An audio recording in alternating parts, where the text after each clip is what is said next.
نحمده ونصلي على رسوله الكريم وعلى آله وصحبه أجمعين برحمتك يا أرحم الراحمين. ومن أحسن قولا ممن دعا إلى الله وعمل صالحا وقال إنني من المسلمين. تمام سننے اور دیکھنے والے بھائیوں، دوستوں، بزرگوں اور بہنوں کو عید الاضحیٰ بہت بہت مبارک ہو۔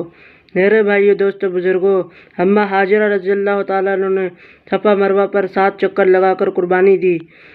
اور حضرت اسماعیل رضی اللہ تعالیٰ عنہ کے پاؤں کی ایڑیوں سے پانی نکلا، اور اللہ کے نبی نے فرمایا، اگر میری ماں اماں ہاجرہ رضی اللہ تعالیٰ عنہ زمزم نہ کہتی، ہے پانی رک جا،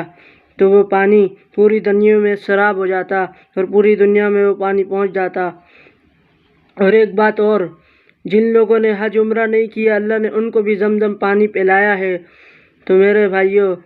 اللہ نے ہمیں یہ سنت ابراہیم دی ہے، اللہ نے جن کو دی ہے، جن جو قربانی کر رہے ہیں، اللہ ان کی قبول کرے، اور اللہ ہم سب کو قربانی کرنے کی توفیق دے، اور ہمیں اللہ اور اللہ کے رسول صلی اللہ علیہ وسلم کی زندگی کو سمجھنے اور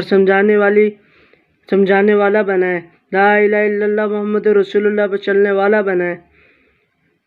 ابراہیم علیہ السلام کو تو حکم ملا، اپنے بیٹے کو ذبح کرو، اپنے بیٹے کو لے گئے، ذبح کرنے لگے، مگر اللہ نے اسی وقت ایک دمبا، یا بعض روایت میں دمبا اور بعض روایتوں میں مینڈا آتا ہے، کہ حضرت ابراہیم علیہ السلام کی چھری اس پر چل گئی۔ تو یہ اللہ کی ایک امتحان تھا۔ حضرت ابراہیم علیہ السلام نے اللہ سے دعا مانگی، یا اللہ کوئی ایسا نبی بھیج جو میری یہ قربانی، اس قربانی کو زندہ رکھے، اس قربانی کو، سنت ابراہیم ہے یہ، اور ہم اس کو کرتے ہیں عید پر۔ تو یہ اللہ نے، اور لا الہ الا اللہ محمد رسول اللہ والی محنت کو کرنا، کیونکہ ہم دنیا میں کس لیے آئے ہیں؟ ہم لا الہ الا اللہ والی محنت کو کرنے کے لیے آئے ہیں۔ اللہ نے قرآن نے فرمایا، اگر لوگ لا الہ الا اللہ والی محنت کو چھوڑ دیں گے، پھر میں کافروں کو مسلمان کر کے ان سے دین کی محنت لینا شروع کر دوں گا، دین کے کام کو لینا شروع کر دوں گا۔ اور میرے بھائی، دوستو، بزرگوں، ایک عجب بات آپ کو بتاؤں، ایسے عیسائی لوگ جو اتنے بڑے بڑے چرچ چلا رہے تھے، اللہ نے ان کو مسلمان کیا، اور اب وہ دین کا کام کر رہے ہیں، دین کی محنت کو تیزی سے پھیلا رہے ہیں۔ اور کل ہم بیٹھے ہوئے تھے تو ساتھیوں نے بتایا، جو کافر ممالک ہیں، غیر مسلم ممالک ہیں، وہاں پہ عیسائیت مسلمانوں پہ محنت کر رہی ہے کہ یہ عیسائی بن جائیں، مگر جب جماعتیں جاتی ہیں تو ان پر محنت کرتی ہیں کہ ہم مسلمان ہیں، ہم نے نبی صلی اللہ علیہ وسلم کو کلمہ پڑھا ہے، لا الہ الا اللہ محمد رسول اللہ، مگر آج ہمارا ان چیزوں سے یقین ختم ہو گیا۔ ہم سمجھتے ہیں ہم نے لا الہ الا اللہ کو پڑھا ہے، لیکن اس پہ یقین نہیں ہے۔ اللہ کے سوا ہوتا ہے، اللہ کے سوا اور کوئی نہیں کر سکتا، لا الہ الا اللہ محمد رسول اللہ، اللہ کے سوا کوئی معبود نہیں، اور حضرت صلی اللہ علیہ وسلم اللہ کے رسول ہیں۔ تو ہم نے اس محنت کو زندہ کرنا ہے قیامت تک۔ صحابہ رضی اللہ تعالیٰ عنہ نے مکہ مدینہ چھوڑا، حضور صلی اللہ علیہ وسلم کی صحبت کو چھوڑا، آج ان کی قبریں پوری دنیا میں۔ ان کو ایک فکر تھی کہ ہم پوری دنیا میں لا الہ الا اللہ والی محنت کو زندہ کریں، ہر ایک انسان اسلم کا امتی جنتی بن جائے، جنت میں چلا جائے۔ یہ دنیا تو دھوکے کا گھر ہے، مچھر کا پر ہے، لکڑی کا جالا ہے، یہ دنیا مٹ جانے کی جگہ ہے۔ اس دنیا سے جنازے اڑتے ہیں، ایک دن میں نے بھی مرنا ہے، ایک دن آپ نے بھی مرنا ہے، مگر ہم نے یہاں سے تیاری کر کے جانا ہے۔ تیاری کریں، اپنے اعمال اچھے کریں، تو ہم اگر اس محنت کو کریں گے تو کل کو ہمارا بھی ایک پہچان ہوگی کہ ان لوگوں نے حضور صلی اللہ علیہ وسلم کی محنت کو زندہ کیا تھا، اور اللہ ان کے ساتھ ہو جاتے ہیں، کیونکہ اللہ نے فرمایا، جو میرے کام کو کرتے ہیں، بزرگوں کی صحبت میں بیٹھتے ہیں، اللہ والوں کی صحبت میں بیٹھتے ہیں، فرشتے ان کو گھیرے میں لے لیتے ہیں، اور جب یہ مجلس ختم ہوتی ہے تو فرشتے اللہ کی طرف سے اعلان کرتے ہیں، یہ لوگ بخشے بخشوائے ہیں، ان کا کوئی حساب کتاب نہیں ہے۔ یہ میری بات نہیں ہے، یہ میرے نبی کی بات ہے جو میں آپ کو بتا رہا ہوں،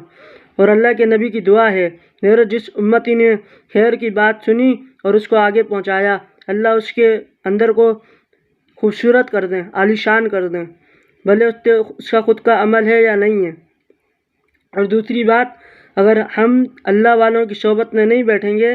تو ہم بھلے نماز پڑھیں گے، لیکن وہ نماز ہمیں کہیں اور لے جائے گی، ہم صدقہ دیں گے، وہ صدقہ ہمیں کہیں اور لے جائے گا، کیونکہ جب تک ہم اللہ والوں کی صحبت میں نہیں بیٹھیں گے، ہمیں نماز کا نہیں پتہ ہوگا نماز کیسے پڑھنی ہے، ہمیں وضو کا نہیں پتہ ہوگا ہمیں وضو کیسے کرنا ہے، تو ہم دین سے جڑیں، لا الہ الا اللہ والی محنت سے جڑیں، کیونکہ اس دنیا سے ہم لوگوں نے جانا ہے، اس تصور کو یاد رکھنا ہے، کل نفس ذائقۃ الموت، ہم ہر نفس نے موت کا مزہ چکھنا ہے۔ تو اللہ تعالیٰ قبر میں جب ہم جائیں گے نا، مریں گے، تو جو نیک لوگ ہوں گے قبر بولے گی مجھے تمہارا انتظار تھا، مرحباً کہ تم لوگ آ گئے، اب تم میرا استقبال دیکھو گے۔ اور جو گناہ گار لوگ ہوں گے قبر بولیں گے تم لوگ کیوں آ گئے، جب تم چلتے تھے مجھے تم لوگ چلتے ہوئے برے لگتے تھے، اب تم انجام دیکھو گے۔ تو اللہ ہم تو اچھی زندگی بنا کے جانا چاہتے ہیں، کیونکہ لوگ بولتے ہیں کہ مرنے کے بعد ختم ہو جائیں گے، مٹی ہے، مٹی نہیں ہے، یا جنت کے باغوں میں سے ایک باغ ہے یا دوزخوں کی گڑھوں میں سے ایک گڑھ ہے، تو ہمیں تو جنت کے باغوں میں سے ایک باغ چاہیے۔ تو جب ہم لا الہ الا اللہ والی محنت کو کریں گے، اللہ مجھے بھی یقین کرنے کی توفیق دے اور آگے سننے والے لوگوں کے دلوں میں بھی یقین ہو، اور اللہ ہم سب کو اس خیر کی بات نے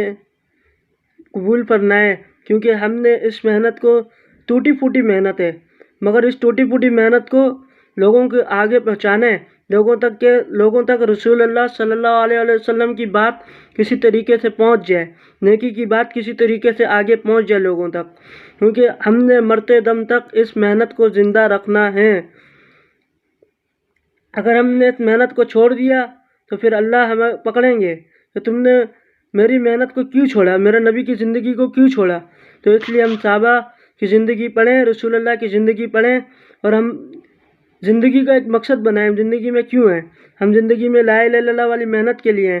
اللہ مجھے اور آپ کو عمل کی توفیق دے۔ وما علینا الا البلاغ المبین۔